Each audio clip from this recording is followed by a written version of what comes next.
saya Ignacia Graciana Daman dengan NPM 23201037, Prodi Keperawatan, Fakultas Ilmu Kesehatan, Universitas Katolik Indonesia Santo Paulus Ruteng.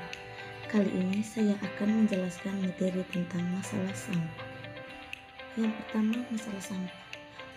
Masalah sampah adalah materi sisa yang nilai gunanya sudah habis terpakai dan sudah terbuang atau dibuang karena belum memiliki hasil nilai. Salah satu faktor yang dapat menyebabkan rusaknya lingkungan hidup yang sampai saat ini masih menjadi PR besar bagi bangsa Indonesia adalah faktor pembuangan sampah plastik. Sampah plastik sudah menjadi sampah yang berbahaya dan susah dikelola. Adapun rumusan masalahnya, yang pertama, jenis-jenis sampah, yang kedua, cara mengelola sampah, yang ketiga, dampak sampah bagi kesehatan manusia dan juga lingkungan.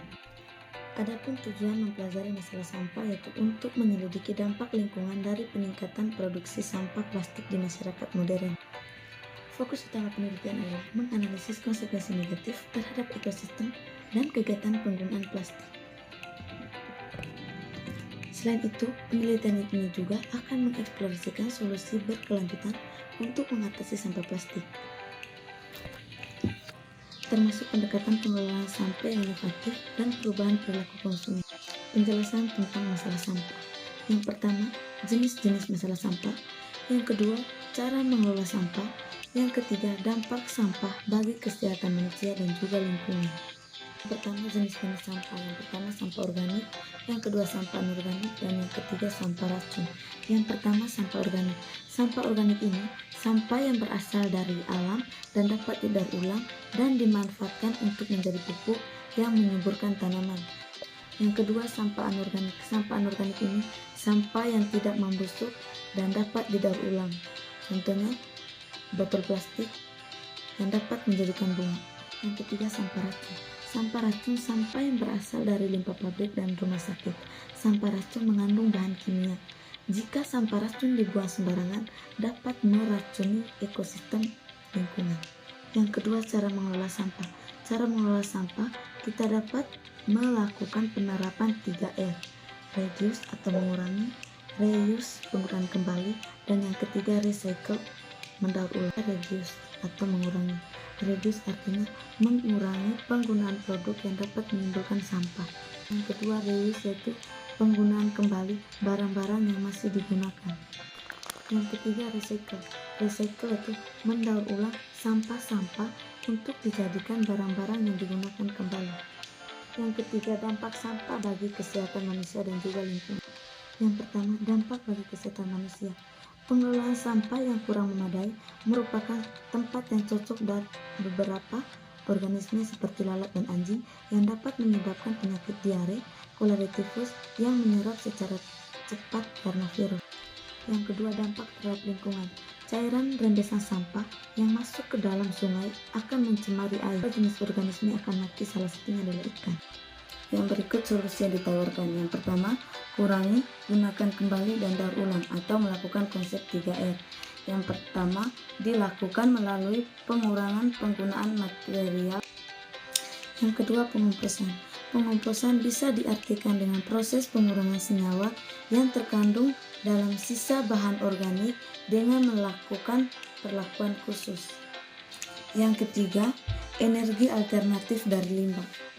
Gunakan metode untuk mengubah sampah menjadi energi alternatif dengan cara membakar atau pencernaan anaerobik. Contoh limbah yang dapat menghasilkan energi alternatif yaitu sampah pasar, ampas tebu, dan ampas kelapa.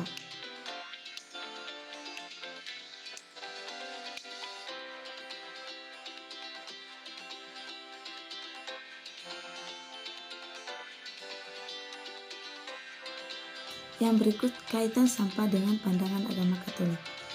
Dalam pandangan agama Katolik, sampah dapat dihubungkan dengan beberapa aspek moral dan etika yang diajarkan dalam gereja Katolik.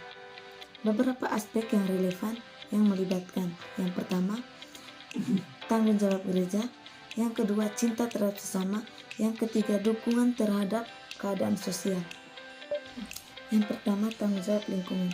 Gereja Katolik mengajarkan bahwa manusia memiliki tanggung jawab moral untuk menjaga dan merawat lingkungan alam sebagai bagian dari tugas pengelolaan ciptaan Tuhan. Oleh karena itu, kita dapat mencerminkan tanggung jawab kita terhadap ciptaan Tuhan. Yang kedua, cinta terhadap sesama. Pengelolaan sampah yang baik dapat dianggap sebagai bentuk cinta terhadap sesama. Sampah yang dikelola dengan baik dapat berdampak pada kesehatan masyarakat dan juga lingkungan sekitarnya. Dengan memperhatikan kebersihan dan pengelolaan sampah yang bertanggung jawab, kita menunjukkan perbuatan terhadap kesehatan masyarakat. Yang ketiga, dukungan terhadap keadilan sosial. Pengelolaan sampah yang adil dan berkelanjutan juga dapat diartikan sebagai dukungan terhadap keadilan sosial. Ini melibatkan pilihan-pilihan yang mempertimbangkan dampaknya terhadap komunitas yang lebih luas dan memastikan bahwa semua orang memiliki akses yang adil terhadap lingkungan yang sehat dan bersih. Sampah adalah benda atau material yang tidak diinginkan atau tidak terpakai. Manajemen sampah melibatkan pengumpulan, pengangkatan, pemrosesan, dan pembuangan sampah dengan cara ramah lingkungan. Beberapa poin utama dalam manajemen sampah melibatkan pengurangan, daur ulang, dan pemakaian kembali.